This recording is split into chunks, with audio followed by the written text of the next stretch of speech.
Morning. Another Life with Larry. We just moved from one side of the yard to the other and got excited about something else that we were working on. This is a rabbit's foot fern. Let me scoot around here. My dad made this for me years ago. I've always loved these.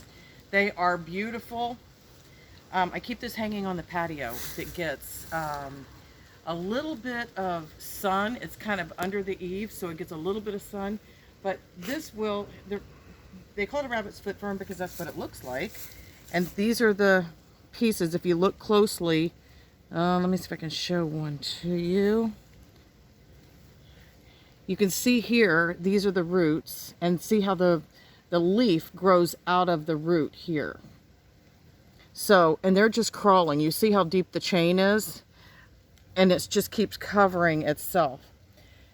This particular fern does beautiful in the summer. But if you look, it's got a lot of brown, and it's either gotten too dry or needs a little bit of sunshine because we've had a lot of, it's been the sun has changed the way it comes over because we're in the winter time now, being in December. So we're putting this out in what we call the hospital.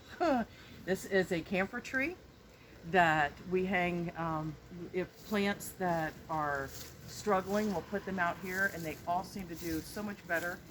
It gets a filtered sunlight.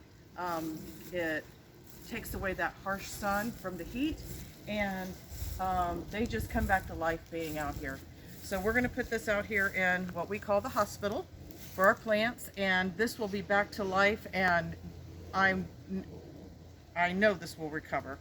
So don't worry if your plant gets some brown leaves.